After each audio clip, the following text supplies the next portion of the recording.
Welcome back once again, episode 11. I think I'm starting to lose count. I don't count this high very often, but guys, welcome back. We appreciate you tuning in again. Got a lot of different sports to touch on today, but first, guys, how did your week go? Pretty good. Played in a golf tournament yesterday. A lot of fun. Had a good time. It's actually one of the quickest tournaments I've ever played in. If you've ever played in a four-man scramble, usually they go pretty slow, but this one was a pretty good pace and had a lot of fun getting out and enjoying the nice weather that we had yesterday. Yeah, in sports speaking, so to speak, got out there, played a little bit of tennis recently, watched a little basketball on TV. Um, yeah, And Chris, I see that brave shirt you got on. Opening day happened, guys. Let us know in the comments how your team did. We all hated it because we're Braves fans and we lost. Yeah, like usual. We're still holding on to that World Series from a few years back because that's really all we have to cling to at this point. But thankfully, if you want to count this as a major championship, it might be all we have to cling to. There are new champions in Georgia. Brian, talk to us about the TGL Finals. Yeah, so Atlanta won. Great putt on the last hole to win it all. It was the first ever cup, and Atlanta brought it home. So congratulations to them. I'm super stoked to see it. I love playing golf, but I also love playing simulator golf. If you haven't done it, it's a lot of fun. It's completely different, and you can lose all kinds of track of time going in and playing because you just don't realize, on a golf course you can kind of see the day go by and whatnot, but in there you just go and go and go until you can't swing the club no more. So it's a lot of fun. If you've never done it, go out and try it. There's several businesses popping up all over the United States where you can go in and play simulator golf with your buddies and you know little top golf experience, consume adult beverages, that kind of thing. So a lot of fun. Get out and try it if you've never tried it. But again, congratulations to Atlanta. I think it's called Atlanta Golf Club, Atlanta Drive Golf Club. Yeah. Um, Atlanta Drive Golf Club. And one thing that I thought was interesting, I guess when I first heard about the TGO popping up, obviously I knew it was kind of a Tiger Woods thing, uh, but I was almost expecting it to be a lot of what I would consider no name golfers, names that I wouldn't recognize, not being somebody who is an avid follower of golf. And as I understand it, they're four-man teams. Well, Atlanta Drive, they have Justin Thomas and Patrick Cantlay as two of their four members, and I've known both of them for years. So uh, and I'm sure there's even bigger names on other teams out there, but Atlanta proved to be the best team. They won the inaugural SoFi Cup, so props to them bringing another championship to the state of Georgia. We'll take those any way we can get it. yeah. Absolutely. So I think that And was really all we had for golf, and unless you what? had something else you wanted to touch on. Well, just real quick, this weekend the Texas Children's Houston Open is playing right now, and just want to give props to Scotty Scheffler. He went out and shot around a 62. So hopefully he's getting back into true form. You know, I I don't know if he's still classified as world number one, but I know he was all last year. Um, so hopefully he's getting back on track. I haven't checked the leaderboards as of yet. I'll check them later this afternoon and kind of see where they're at and probably watch a little bit of it, and then obviously watch final round tomorrow. Um, so congratulations to Scheffler, and hopefully that continues. Yeah, I'm sure he's the heavy favorite right now after shooting that kind of round. And similarly, Gable Stevenson was the heavy betting favorite to win the heavyweight championship. Chris, go ahead and tell me how Gable Stevenson won that title. Oh man, I've seen the video clips. I hope you guys out there have too. He pulled a 5-4 upset, got that heavyweight national championship. Stevenson, Olympic gold medalist, two-time champion already in his own right, and a former WWE wrestler who was trained by none other than Mr. Kennedy. Kennedy. According to my research, at least, so that could be completely wrong and a waste of our time. But he was on a 73 match winning streak, entered the match, and finishes his college career 103-3. But credit to Wyatt, who is now 123-11 in his own. This is amazing stuff. I think the dramatic moment only helps get more views on the sport and helps it overall grow. So you mentioned somebody named Wyatt. Are you telling me that Gable Stevenson didn't win the heavyweight title? I'm telling you, he didn't. Like I said, he was the heavy betting favorite. He's an Olympian. He's been Hmm. to the WWE already. He's not even finished with his career, and he got beat. That's got to be the largest upset in wrestling history. It is. It is. And I Um, want to go ahead and apologize Amateur if y'all wrestling. see us coughing and kind of clearing our throats. It is pollen season in the state of Georgia, and if you've never been here during that time of year, it can be a bit rough. We were talking about it before we started with the yellow haze and all that fun stuff. So just wanted to kind of clear that up. If you see myself or Chris coughing or Yeah. even Brad, it's a rough time of year here in Georgia. Yep. And I think I mentioned on a previous episode, we've got a 16-year-old foreign exchange student from Spain. And yesterday she saw the video. I'm sure a lot of you guys have seen it as well of the tree falling in Georgia. They cut the tree down and it just Yeah. leaves a giant trail of yellow in the air. Yeah. And she had never seen anything like that before and was amazed by it. Welcome to Georgia. We live with this year in and year out. Absolutely. Quite the sight. But anyway, yeah, overall, Penn State won a fourth straight national championship, and their 177 team points was the all-time scoring record for the NCAA tournament. But yeah, obviously, that heavyweight championship just an amazing sports moment to see. I know there's got to be a lot of people out there don't care about NCAA wrestling, but like when you see these kind of moments, you can perk up a little bit and take notice, and that's always good for an underappreciated sport. Definitely. We've had a lot And of conversation about that lately, but especially as it revolves around expanding to other parts of the country. Chris and I were joking a minute ago as far as the Gable Stevenson thing. Obviously, him getting upset by Wyatt Hendrickson of Oklahoma State was a big moment, and it's going to take big moments like that to bring more eyes onto it and hopefully propel that sport into the stardom and the forefront that we think it could potentially reach. and correct me if I'm not wrong. Is this not the first time the president of the United States been to a championship match like that for wrestling? I saw the So embrace afterwards. It might have been, but like we've had a I lot just of sports crazy presidents, but this one in particular does like individual fight sports, so not a surprise to see him there. Yeah, it wasn't a surprise to see him there. It just seems like I've never seen that kind of big a deal made out of it. So I was wondering if it was the first, and maybe our viewers can correct me and say no, this president or that president did it, but it's the first one I can remember where a president has gone to a college championship wrestling event.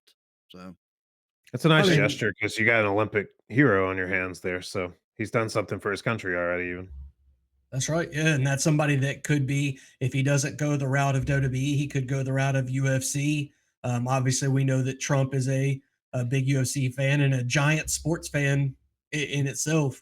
And speaking of giant sports fans, drop a like on this video for that segue. That was incredible. Russell Wilson signs a 1 year deal with the New York Giants. He becomes the second quarterback signed there after Jameis Winston also inked a deal. I believe it's 1 year up to $21 million. He is now being viewed at being the starting quarterback for the Giants going into next year, or else why would they sign him? It seems that the Giants have taken themselves out of the Aaron Rodgers sweepstakes. So at least one door has shut in the face of Aaron Rodgers. Brian will celebrate that, and now he hopes everybody else follows suit. Um, Despite signing both Wilson and Winston, the Giants are still saying they could draft a quarterback if one is available to them. I don't know that I see that happening, but Chris, my question for you is what does Cleveland do at this point? Because last week when we talked about the quarterback carousel and all the dominoes yet to fall, We talked about the Jameis Winston signing seemed to preclude the Giants from taking a shot on Russell Wilson, seemingly sending him off to Cleveland to hopefully let a quarterback fall to them in the draft. But what happens now that Russell Wilson is also a Giant? Um, well, can you hit me with a few stats before I get this? Who's their starter on roster right now? Deshaun Watson? Deshaun Watson retore his Achilles. He is not going to play this year. It's actually Kenny Pickett, who they Okay. acquired. They trade with Philadelphia And a month then where are ago. they at in the draft? They pick second. Okay. So a lot of people, just to kind of give you that background information, it seems to be a foregone conclusion that Cam Ward is going first overall to the Tennessee Titans, and so now it's all eyes on number two, Cleveland. Do they go with Shador Sanders? Do they take the pass rusher in Abdul Carter from Penn State? Do they take Travis Hunter, who's considered the best player in this draft? It's just kind of what direction do they go? Okay, all that information retained. I think I'd go ahead and take Sanders or whatever quarterback's available to you. Uh I think at this point Cousins might just be too expensive to take on in free agency or a trade or whatever. I think that he's just it's not a safe bet and it's not a good investment. I think that I take your rookie and you're okay with Pickett backing you up there. And maybe that's bad, but it's financially responsible. I don't know. All the chatter that I've seen online is I know Cousins did lift the no trade clause with Atlanta, and from what I'm seeing is Cleveland's going to go after Cousins to bring him there because he is a experienced quarterback. He's a win now kind of quarterback. So I, that's kind of what I'm seeing. Is let's throw money aside and let's go Okay. after Cousins and not risk you know of the unknown. Maybe they do pick up a quarterback, but this draft class is not a very quarterback heavy class. So I personally, obviously, I'd love to see them take Cousins out of Atlanta. Um, I didn't like Atlanta picking him up to begin with, so I would be super happy to see that happen. But like I said, everything that I'm seeing online is going to Cousins going over to Cleveland and being that QB1 there. Well, I think the Let me biggest caveat in this is Miles Garrett, because a lot of people remember that was the big question for Cleveland. Is Miles Garrett was demanding a trade. He said he had played his last down for Cleveland, and then money talked, as it always does, and they brought him in on a huge deal. He's the highest paid non-quarterback in the NFL in history, and part of what they said when he signed that contract was not only did he like the money, which who wouldn't, but he also said that they had a sit down meeting and they told him what the plan was at quarterback and he approved of the plan. I have to think that Kenny Pickett can't be that plan to make Miles Garrett say, "Yeah, I'm comfortable with that. I'll stay in Cleveland instead of going somewhere else and trying to win a championship," because that seems to be a motivating factor for him. And then with a trade like, Kirk Cousins, obviously it takes two to tango. And so both sides are going to have to agree on that deal. Is Cleveland saying, "Hey, we'll give up whatever we have to get Kirk Cousins"? I'm not sure if that's true. It seems to be the only thing that they can control is their own destiny at pick number two. They know they can get a top two quarterback. So if Miles Garrett is saying, "I like Shador Sanders," I think that has to be the pick. Hmm, yeah. So interesting stuff there. That wasn't the only big contract that was signed. Stephon Diggs also signed a deal with a Patriot. I believe it was 3 years, $69 million. Nice. Diggs is 31 years old. He tore his ACL late in October last year when he was playing for the Texans. So he is going to miss, I think, the beginning portion of this upcoming season. But when he does return, it gives Drake May a true number one once he returns. The Patriots pick fourth in this draft behind the Titans, the Browns, and then the Giants at three. So now, does this have an impact on that fourth overall pick, where a wide receiver like Ted McMillan was once thought to be in the possibility? What do you guys think the Patriots do after landing Stephon Diggs? Ooh, I don't. It's super hard to say because, like you said, he's going to miss a few Yeah. games at the beginning of the season, which I don't think will necessarily hurt them overall for the year. But it's super hard to say. Do they trade that fourth pick away uh, for, I don't know, a couple of picks, in the second round, and a potential something else? I don't know. That's The draft is going to be very interesting with the trades that's been made and the moves that have been made during free agency. It's going to be all over the board. It's going to be a fun video to make here in a couple of weeks when that live draft video comes up. So, because there's a lot of unknowns with this. I think they trade that fourth pick away, and with having that number one, that true number one wide receiver for me. Yep. There's too many questions. I don't know what to think. I don't think he's super reliable with these injuries, and if I'm being honest, I see him getting healthy and then just getting injured again. I think it I think his miles are catching up with him, and you might get a little bit out of him, but I don't trust his health. That's just the bottom line. I don't trust his health. I think you really should explore a lot of options. It's great to have that veteran presence there, but I wouldn't invest fully into that. Yeah, and Yeah, I'm it's glad almost, Brian kind of plugged that live stream because that was kind of my big thing is, you talk about what Cleveland does now, you talk about what New England does now. Obviously, the giant sandwich between them and the moves that they've made. Who are they hoping to take at pick three? It's a lot of compelling stuff, and you're going to see that here unfolding live on White Widow Sports. Because if you didn't catch the announcement last week, I wanted to kind of get to it a little earlier in this video. We are currently planning on doing a live stream during the first round of the draft that Thursday night. So we will see all 32 first round picks and have live reactions to that, thoughts on it, maybe even predictions pick by pick. We'll go through it all, and hopefully you guys will join us here. It should be a good time. Mhm. absolutely. I did have one little note, just kind of a funny thing. We're not going to spend too much on this, but a lot of pro days were held this week, and I still haven't had a lot of time to dive into individual performances. But we talked about Cam Ward being the number one overall pick. So Miami had their pro day, I believe it was Monday this past week, and his main target at Miami last year was a wide receiver named Xavier Restrepo, who a lot of people said could be the steal of this draft. He's not a highly touted receiver, but he just kind of wins. And maybe this is a testament to his ability, his route running, his savviness. But at his pro day, he ran a 4.83 40-yard dash at 5'10, 209 as a wide receiver that was once thought of being a day two pick, second or third round to a team.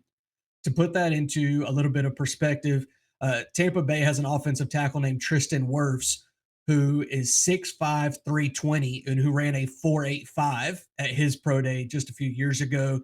Restrepo is a receiver running a 4.83. That's not a very good comparison to have. Chris, I know you played some receiver, some corner. We've talked about 40 times and stuff like that. Just how much of a killer is this 40-yard dash time for Restrepo and his hopes of being drafted highly? I, at the high school level, was clocked at a 40, which most people would say he should probably move to tight end. I just wasn't big enough. I was about 175. I ran something in the 4.75 range. I outdid this guy. Now, I understand maybe he just had a bad moment or something, but boy, you should be out there burning it, man. Like this is really bad. That's not a good time, and that's gonna people are gonna take notice of that, and it's gonna be the people you don't want taking notice of that, not just Yeah, but we us. saw we saw Maxwell Hairston, I think, ran like a 4.28 or so. He's going to be a first round corner. I expect drafted early in this draft. And if you've got somebody like that, and he's matched up with an Xavier Shepard running a 4.83, I mean, obviously, I know there's route running and there's individual matchups, Yeah. but we know that speed kills in the NFL. It always has, and we see that becoming more and more prevalent. There's a reason they even ask some of these quarterbacks to run 40 times, and you see draft stock implications based on the time that quarterbacks are running. When you look at a Lamar Jackson or a Jalen Milrow, something along those lines, it just doesn't seem like just based off of this one number that maybe he's going to be drafted as highly as what people thought because of his own athletic limitations. Brian, did you have anything to add to that, or kind of surprised by that number? No, not really. I'm kind of waiting and seeing. I don't want to put too much into it. I'd just rather wait and see what happens. Yeah, definitely the makings of a possession receiver. This might be a catch and fall guy at the next level. You need Mm, somebody that can find a hole in the zone and just sit down. I've seen some people dub him a quarterback's best friend, but some of these stickier corners are going to give him fits, I think. I agree. I've got one more NFL thing if you guys didn't. Sure. Go. um, and then I'll have a question for you about it at the end here. So, quarterback Trey Lance had his contract expire with the Dallas Cowboys. He's seemingly headed to Canada. He was the number 3 pick in 2021. I personally think he was just never experienced enough, having only started 17 college games at the FCS level. He should have been a fifth round project and allowed the chance to grow, maybe. Guys, what went wrong with Trey Lance? Well, I mean, I think it's what you said. I look at a lot of different things, bust rates and stuff like that, Sure. and the bust rates. And this is kind of a weird stat that a lot of people probably wouldn't think about. The bust rates are significantly higher for quarterbacks when they don't have 30 career starts in college. You look at the Hmm. guys like Dylan Gabriel and stuff like that. You're like, maybe not the best quarterback, but he's been around forever, tends to Hmm. do better in the NFL than a first round top 5 draft pick that only had 10 to 15 starts. And Hmm. that's what you saw with Trey Lance. I mean, part of it was the COVID year kind of cut that season short. I think he only played one game and it wasn't Yeah. even the Yeah. full game that year. He had one lights out year. And then basically he just said, I don't have to play this year because of COVID. I'm going to the draft. And he was drafted highly for his traits. What makes that even worse is that San Francisco traded up to pick 3 to take him as the future of that franchise. And it's lucky that they hit on Brock Purdy because if they hadn't, it would have set them back leaps and bounds for what they gave up for that selection. But it just kind of goes to show that you can only draft for traits for so much. It only gets you so far because he had that look in San Francisco. He had a couple of bad injuries. I get that. He came back. He got dealt to Dallas for next to nothing. Couldn't beat out Cooper Rush. Certainly wasn't unseating Dak Prescott. Doesn't seem like he's a part of their contingency plan. Obviously, if they let his contract expire, this isn't somebody that would cost a lot, and yet nobody in the NFL is willing to give him another shot. Uh, a Cleveland or the Giants or anybody that found themselves needing a quarterback could have used him as a cheap option, and all 32 teams collectively said no if he's going to Canada. So, That was a strange story for sure. that was a fantastic answer for something I don't think you were even prepared for the question. You just rattled off something crazy. I can't even believe you didn't have notes on that, or maybe you just been thinking about it over the week.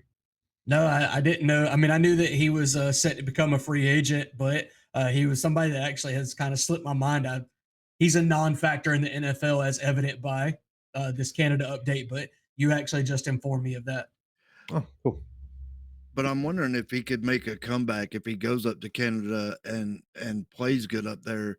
Could Absolutely. he have a great return to the NFL later date?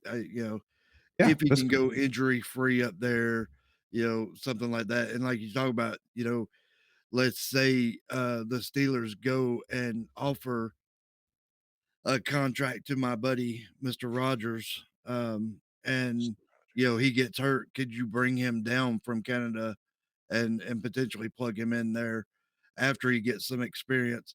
And I guess this really goes back to the question, that I've had with Brad and I've had with my son Tyler.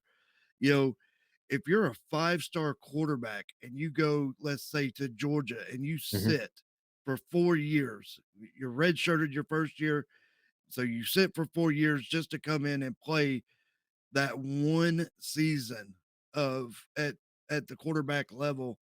Is it really worth it, or are you better to go to a Georgia Southern or a um, Jacksonville State or one of these other colleges where you're going to be QB1, you're going to get probably 3 years of starting experience, you know, or is it making you better prepared for the NFL by doing that versus going to I'm gonna go potentially win a national championship.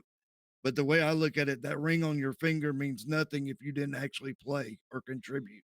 So Yeah, I think that's the good side of the transfer portal right there. I think it does hurt you to sit under a guy for a long time. In the Georgia situation, the last guy I can think of that sat there, waited his turn, and then had a great season was DJ Shockley.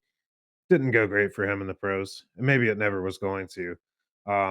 It also, on the Georgia side, has not gone great for a couple of the guys that have sat there, waited, and decided they wanted to try to go elsewhere. Damn it. Hold on, I'm drawing a complete blank here. Well, I mean, Georgia's just kind of while you're thinking of who you're trying to. Carson Beck obviously could have declared for the draft. He's off to Miami. We've seen like Jacob Eason do it and go and have success at Washington. But then, yeah, Uh, okay. we've seen JT JT Daniels, Daniels, not Jaden Daniels, but JT Daniels. JT Daniels, and We've it's seen him Gunner. go elsewhere. Was it Gunner Stockton? That's the guy that's set to start this year, this year. Who am I thinking of with the long red hair? You're thinking of Uh, who went to Kentucky, went to Kentucky. Van So something, oh Brock Vandergriff. yeah, there Okay, Vandergriff. you go. Yes. so both the last two quarterbacks to do this, Brock Vandergriff and JT Daniels, are now retired. They didn't even try to go to the league. So it's almost like you shouldn't sit there and wait your turn. You should go and try somewhere else. It's not always going to work out, but I do think this is the good side of the transfer portal that people don't talk about as much. Well, and bringing it back to Trey Lance and could he make a comeback to the league? I think this is the best thing for him, Mhm, mhm. specifically because the one thing that I was talking about a moment ago was the most important thing for a quarterback to have is game reps. And obviously, he's not getting them sitting behind Dak Prescott and Cooper Rush. He's not getting them being third string and unwanted in San Francisco, despite the fact that they gave up so much to get him. The fact that they still weren't willing to give him chance after chance just goes to show that he didn't have it, and missing out on those reps in college really hurt him. You look at Jaden Daniels, and one of the things that he attributed to his success last year was the innovation of VR practice reps. He is the first person there. He kind of has innovated this trade where a lot of people are now doing it across the league. Is he's the first person at the practice facility and he's running through game reps at like 3 times normal speed, because then when he gets in the actual game everything looks slower to him. Trey Lance needs to not only prove that he's healthy, but he needs that in-game experience even at a lower competition level to then prove that he can do it and come back, whether that's in Canada, whether that's the UFL. He needs to find a home where he can start and play real meaningful games, Yep. not practice football, not practice squad football, not a scout team, but an actual game situation, first team offense versus first team defense every single game. Now, if you talk about saving reps for a running back, saying, oh, I'm a 5-star running back and I'm going to go and only play 1 year, the NFL thinks that's great. They say, oh, he doesn't have a lot of mileage. There's not a lot of tread wear on his tires. He's still fresh legged coming into the league. That's not true for quarterbacks. They want you to have that experience. They want you to be well versed in pass protection, reading defenses, coverage, stuff like that. And you're not going to get it at this stage of the game sitting on the bench. So, very interesting conversation. Thanks for bringing that up, Chris. Friendly reminder: Cooper Rush is gone. He couldn't beat out what was remaining, Yep. Yep. so So, that's sad. Sad note on his part. But do we have anything else, Brian, before we jumped into college basketball? Real quick, and you kind of touched on it with Carson Beck. Did y'all see the breaking news where him and his girlfriend broke up? Mhm. Yep, Oh, yeah. He got down to Miami and he found him a Latina woman. yep, Yeah, heard about that. I thought that was Shocking. yeah, It's been an interesting start to his tenure in Miami. He's already had his Lamborghini stolen. yep. He fell victim to the Cuban appeal and lost his girlfriend, who, by all intents and purposes, was another reason why he went down there to begin with. But at least he's still starting, right? Uh, Here's maybe. here's a nice little comment to test and see if our wives are actually watching. But if you guys have ever been to Miami, I understand the temptation. I looked around. I looked around and said, "God, whoo." I was in South Beach at the age of 20. and my head was going to explode. Yeah. I won't say which one because we are on a family show, but Oh, good there God. there's a lot of sightseeing to be done down at South Beach. Got that right. Good Chris, stuff. did you have anything else before we jumped into college basketball? I am worried about his like, with all that's happened, I am worried that this is not gonna go how he thought it was gonna go Yeah. because it hasn't so far. Good luck to A- him. And I got one more thing before we get off of football. Yeah. Um, I know Georgia Tech is planning on playing a spring game. I know Georgia is still planning on having their G Day. Um, But are y'all planning on watching any of the spring football, or is it kind of just a wash and let's well, go on to the draft? I'm not. And if I'm not mistaken, Kirby, for whatever reason, I'm sure he has his reasons, he's shut down the filming of G Day. So unless you're going in person, you're not watching the Georgia spring game. Hmm, interesting. I know we talked about spring games a few episodes back, and I think it was kind of a consensus that the spring games are more for the team evaluation than it is anything. But Yep. unless you are a fan of that team and you're just that starved of football content that you need to watch some semblance of a game, even if it is a glorified practice scrimmage, unless you're just trying to see that next group of players coming through, you're not going to have any interest in watching it. There's nothing to take from it. I'm full on in draft mode. I'm ready to get there, and so I'm already with the out with the old college players and in with the new NFL players. I'm not worried about college football season until we get closer to that time. Well, we should have spring football coming up here shortly as well, like the pro. The UFL, Birm- yeah, I know Oh, you're a fan of Birmingham. Birmingham Uh, Stallions, 3 times champs. so we'll have that football coming here shortly as well. Because I enjoy that league. I too am a Stallions fan. I think they're the closest to us. Mhm. There may be one in Florida that might be closer to the other two. I'm not sure, mm-mm. but yeah, I'm ready for that football to come around. Well, if we're making a whole football segment here and we don't plan to come back to it, I did have one more topic, and Is it about Cam Scadaboo? it's not. Oh no. You One state, disappoint me, brother. couple states away though. Coach Prime got a huge extension. He's now going to be top 10 or top 12 paid coaches in college football, and I'll just get right to the point. He doesn't fully deserve this. He's got a Heisman winner under his belt. He's 13-12. Um, yes, he's helped a lot, shine a lot of light on the program and increased home game attendance. There's some sellouts. He got The Rock to be on the sideline. That only goes so far. If I'm the AD, I want to wait a little bit to pay him the huge money until he brings in a lot of five-star recruits and competes for some kind of championships. Now, I think that's certainly possible and something that could happen at some point, but as it stands, he hasn't. He's lost most of his talent that he brought with him. He signed according to my researcher, according to 24/7 Sports, he signed the 95th ranked recruiting class, which you should see the teams in front of that. And then as this next cycle goes along, he's 37th. There's no indication at this time, at least, that he was worth a raise to the levels of current and former champions. Now, I get making an investment in your future, but I think they got a little carried away with this one.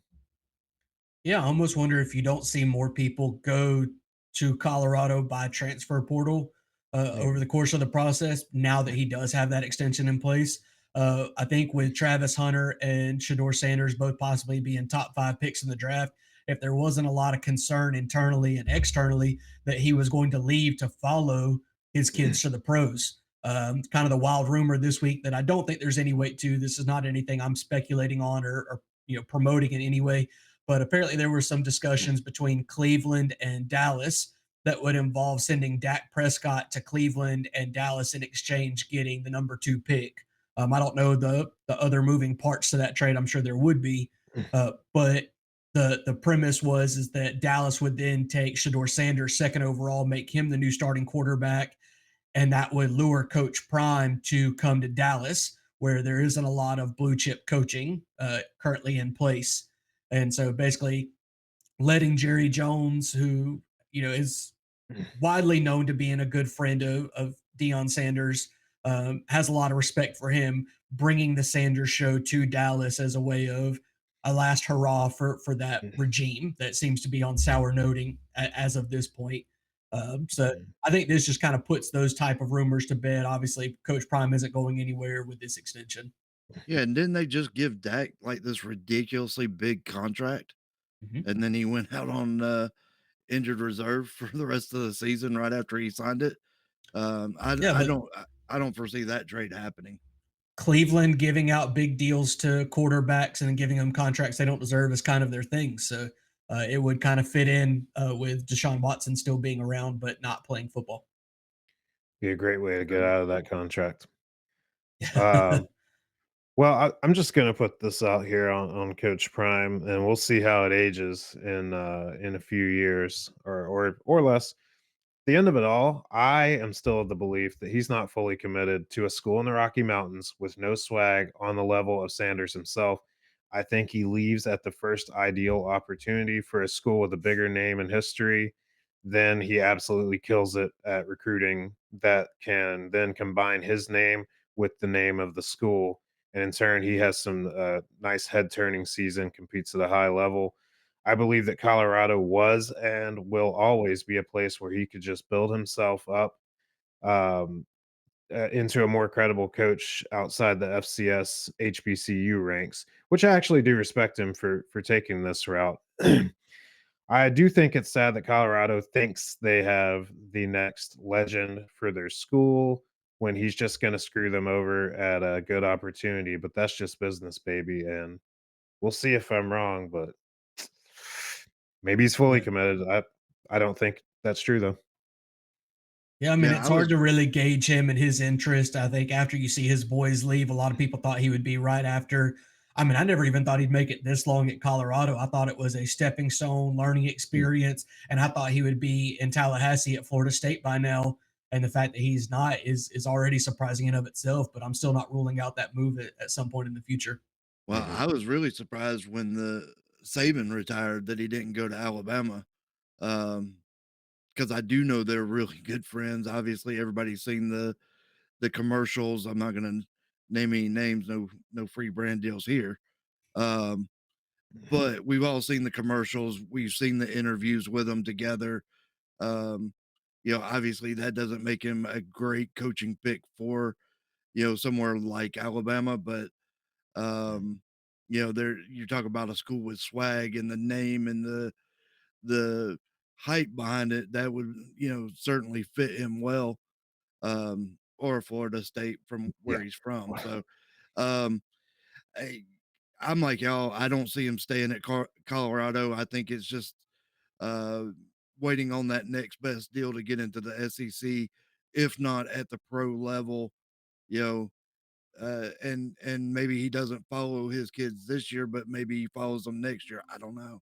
I'm like y'all. I'm just Coach Prime is a different kind of character, and Yeah. always have been. I was lucky enough to see him in his prime, no pun intended.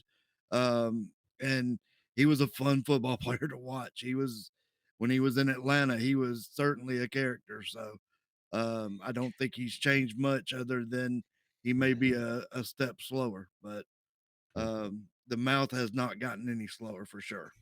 No. Well, and it's like we talked about before. If Shador Sanders ends up somehow going to the Giants and sitting behind Russell Wilson and Jameis Winston for a year, and maybe they don't have the season that they're wanting or expecting this year, and Russell Wilson's gone, Brian Daboll gets fired, Joe Shane gets fired, whatever changes happen within that program, it would not be out of the realm of possibility. I mean, there is a greater than 0% chance that Sanders becomes the next coach of the Giants, whether it be head coach, offensive coordinator, whatever they might view him as, specifically to be able to work with Shador as he takes over the starting quarterback position in New York. And I could see it happening for sure. A lot of possibilities here. Yeah, we got a lot to talk about in the coming months. A little bit more recent and kind of a down note. JuJu Watkins, one of, if not the best Mhm. college basketball player, amongst the women's ranks, tore her ACL in USC's win against Mississippi State. It was a fast break play. Chris actually missed it. I texted him about it. It's probably a good thing. He does not like watching knee injuries happen. No. But it was a fast break play. She gets sandwiched between two defenders, plants her leg wrong, goes down in visible pain. Little less than 5 minutes left in the first quarter, very early on in that game. Had to be carted off, or I'm sorry, carried off the court by two players or two members of that training staff. She was visibly in pain. It was confirmed hours later it was a torn ACL. She's obviously done for this tournament. I expect her to miss a good portion of next season as well. Just a terrible, terrible blow for one of the great players that was carrying the sport in the wake of Angel Reese and Caitlin Clark leaving. She was one of the few that were still bringing eyes to the sport of women's college basketball, going down at peak time. I mean, just worst possible outcome for her. Interesting note: Paige Becker's exchange numbers with JuJu Watkins. She said that she's going to be there to support her, trying to be there for her. She also tore her ACL before her junior year and missed that whole season. So she's somebody that's been there before. She wants to support her. Chris, kind of what are your thoughts on this and how it changes basketball for USC and JuJu Watkins? Well, one girl can change a lot for women's basketball. I don't know much about the USC women's basketball team, but if she's really the superstar that has all this hype, they're going to take a huge plummet. Um, I think a great example might be Iowa. They lost their generational player in Caitlin Clark, and I grant you, they still made the women's tournament as a 6 or an 8 seed, but that's not the world beaters they were or championship contenders. I know they didn't end up winning it, but it can drop you a lot losing one person, and that's true for men's too sometimes. I think it's even more true for women. So devastating. Yeah, and really devastating to the 13% of people who picked USC to win the women's bracket on ESPN. I don't see that happening. Obviously, they've played some inspired basketball, but that, as we've talked about with other sports and in other situations, that only gets you so far. Losing Juju, I think, tanks their chances of actually winning this tournament. But they are inspired right now. It's going to be interesting to see how far they can get without her. I don't expect it to be a Final Four or certainly not a championship game appearance for the Trojans, but we do want to send out thoughts and condolences for JuJu Watkins, one of the game's brightest young stars. I mentioned Paige Becker; she's kind of the other one. She has already declared for the draft. I know there's a lot of Mhm. people saying that she could explore some other avenues, but she has declared for the draft. I expect her to be the first overall pick, and Juju will be back at some point. We hope, and hopefully as good as she already was before this injury, if not better. Sure. Uh, but I also wanted to give a quick bracket update. Um, in our women's bracket, we've got two people pulling for UConn, two going for South Carolina, and one for UCLA. On the men's side, we've got two for Duke, four for Florida. Chris has gone for Houston. We've got an Auburn pick, and then the only eliminated championship pick so far is Texas A&M. This is Chris's allotted time to do his victory lap. He called the Texas A&M loss on last week's podcast, much to the chagrin of Tyler. That sucks for him. But both of our bracket challenges are still closely contested. Obviously, these games are weighted more, and it swings the standings pretty quickly. But as of our recording right now in our men's bracket, Chris is tied for first. I'm sitting in fifth place, and Brian at seventh. In our women's bracket, Chris and I are both tied for third currently, and then Brian is at fifth, right behind us. So we're all still in it. There's I'm the tied for third in champions. women's. Yes, yeah. I There's went for I two guess I teams just just got barely ahead of us, but I guess I just got a lot of the first round upsets wrong. I didn't go too crazy on upsets following, so I guess I wasn't aware that I snuck back up yeah, the I had ladder. a But couple of games that didn't go my way yesterday, and it took me out of first place and brought us mm, tied. We've had a couple people pass us, but I think it's like 10 to 20 points ahead of us. Not a huge gap at all. And these next few games are gonna really, I think, shape who comes out of this. But just well, wanted to give you guys a quick update for those that are following along with our brackets and all. and Obviously, the people that are in there with us will have access to that information. Go ahead, as Chris. far as the men's go, none of us three are out of it. Brad, you still have an 11.6 chance to win. Brian has a 2.6 chance to win. I myself have the highest at a 34.4% chance to win. As you said, Tyler is has a 0% chance to win. So shout out to Tyler. And shout out to Brad's in-law, whoever wants to actually claim the bracket. There's a little dispute there surrounding the username of the actual bracket, but one of Brad's in-laws are eliminated as well with a 0% chance. So shout out Yes. to you both. To Jeff slash Angel, we know you're watching. Whichever one wants to claim this bracket of a 0% chance. Yeah, yeah. So, and he was texting me last night. I didn't get to watch a lot of basketball. We had family stuff going on, but he was texting me last night. I know he's still invested in the tournament as well, even though his bracket has tanked to this Yeah. point. But it's still going to be interesting. Like you said, Chris has the greatest projected chance to win the challenge.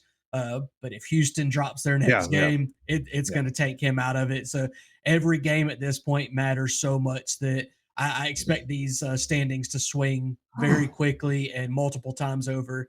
All three of us are still in contention for both brackets, so we'll see. Like I said, I know we're all wanting to win each bracket, but I think there's another level of competition between the three of us to be that first White Widow Sports bracket champion.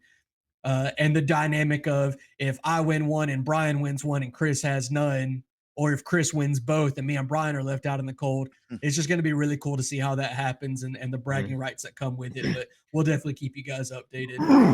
That And was all then I really had for today. Did you guys have anything else you wanted to touch yeah, on? I got several more things. Oh, good. Okay, here we go. So this one, I know Brian will get heated about it because he has in the past, but the transfer portal for basketball opened up. 700 plus names went in immediately, and that is now over 1,000. I think we're only 3 days into it opening. I think this is horrible for college basketball, maybe even more so than football. Top teams right now are paying upwards of $7 million for their rosters. This is killing the mid-major teams, and that is evident with the lack of upsets we've seen in this year's tournament. Say you have an emerging star from Wofford, who did make the tournament, and he has a great season. He then enters the transfer portal and goes to, say, nearby Clemson. Then he then destroys his previous team because they don't have any strength from what they had in him. And then, Clemson gets a little bit better. The mid majors are going to die, and there's really no hope I can see on the horizon for this. Yeah, I've said it in the past. I'm not a big fan of the transfer portal.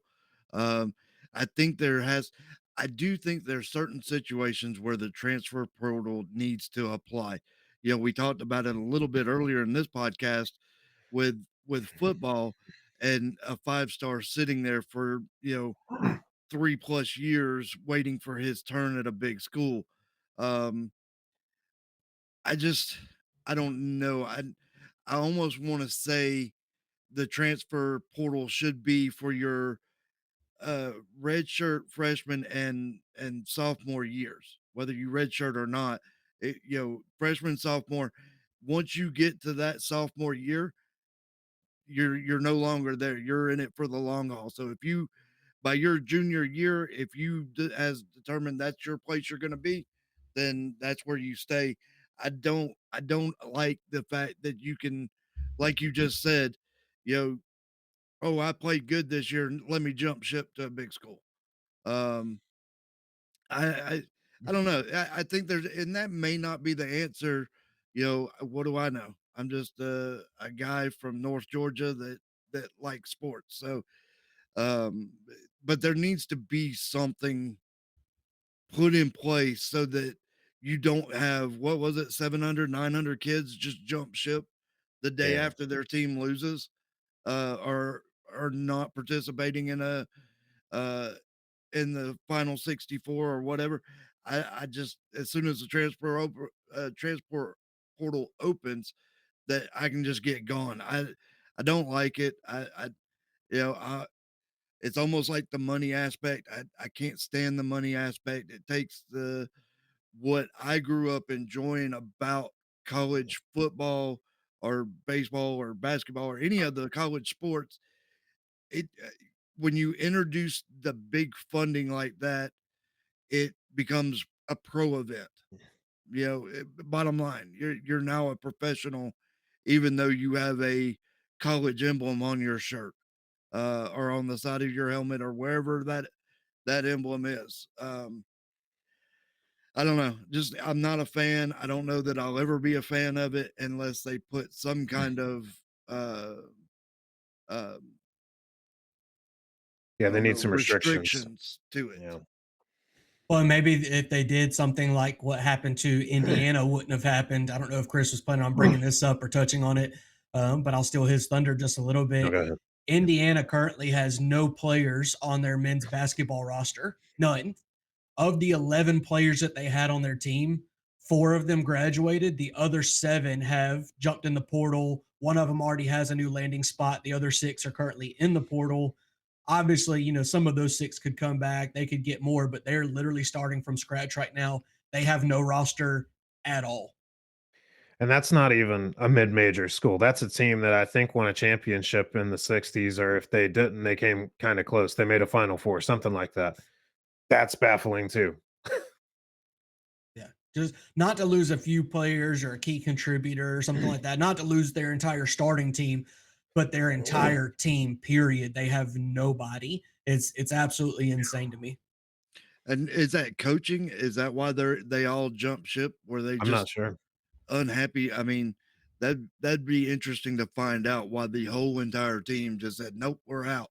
You I Well, I know, think think social that's media. that's something that will have to come out eventually because you got to Yeah. think your AD is going to come in and say, "Hey, why did all of our players leave?" Even maybe I don't know the legality of this sort of thing. It's kind of foreign to I think a lot of normal people like us. But are they allowed to contact those players while they're in the portal and say, "Hey, why did you leave?" Obviously, we'd like for you to come back, but we need to know why you left so we can fix those issues. And that could lead to a coach firing or something along those lines. It'll be really interesting to see how that plays out and what comes out Yeah. as a result of it. and I don't see why you couldn't. I mean, if you look at most employers, they do exit interviews when you leave. You know, maybe not on bad terms, but let's say you found another career path or another job or whatever. They'll do an exit interview and say, "Hey, not necessarily what's wrong in particular, but what led you to that decision? Was it this, was it that, or whatever?" And I've left several jobs over my lifetime, and you know, it's just that I sought better opportunity. It wasn't that I left. I've never left any place unhappy or mad. It was just I had a better opportunity at this place, whether it was a promotion, it was more money, it was whatever, but it just provided the right opportunity for my family and my lifestyle. So, I don't see why they couldn't do an exit interview. Now, whether they have one or not, I have no idea. Um, that I would think that would be up to the individual school and their policies and procedures and all the yucky HR stuff that nobody likes. I've left a number of places unhappy, but maybe this isn't the time or place to throw Louisiana or Adams State under the bus. Oh, hmm. Speaking of people leaving under weird circumstances, the last thing I have, the Memphis Grizzlies fired their head coach Taylor Jenkins on Friday morning. Here's the thing. Memphis is 44 and 29 and tied for fourth in the West with the Lakers. I don't even know what to say here. Like as a Hawks fan, I could only hope to be fourth in the East at this time, and we certainly wouldn't be talking about firing someone. There's only 9 games left for them before the playoffs. Something crazy had to have happened behind the scenes. This is going to disrupt team chemistry and probably any chance they had to make any sort of a run. I don't get it. Yeah, questionable timing. A lot of times, you talk about Black Monday in the NFL, and it's the Monday after the regular season ends. All the teams that are unhappy with their coaching, they miss the playoffs. That's when they get fired. They go ahead and Sure. jump into that offseason and try to find their next candidate. But to have a playoff team fired their head coach, not after they get eliminated from the playoffs, which you would No. say, oh, yeah, I mean, we didn't get the championship result that we wanted, but we met our expectations. Let's figure out how to be better next year. They fired a playoff team's coach before Yeah. the playoffs. I mean, it is definitely baffling to even hear that. Yeah, just like Indiana, I think we'll hear more about this pretty soon. Whatever happened here, so we'll see. But yeah, that's interesting. We've got a lot of stories to follow up on, a lot of dominoes to fall. Obviously, the world of sports is not slowing down, and now we've got baseball. So we'll try to work that into the podcast as notable things happen and Yep, people start launching home runs and pitching shutouts and all that stuff. I look forward sure. to it. But I think that was all we had this week, guys. We appreciate you guys tuning in as well. Um, we're closing on 50 subscribers. Still no Cam Scattaboo, but I have a lot of faith that he'll get in He'll be touch around. with us He'll and come around. he'll jump on and we'll get him on the show. We'll get him subscribed like he deserves to be, and we'll go from there. But guys, say goodbye to the people. All right. Go ahead, Goodbye to the people. Yeah, I hope everybody has a great week, and we'll see you next week. Take care.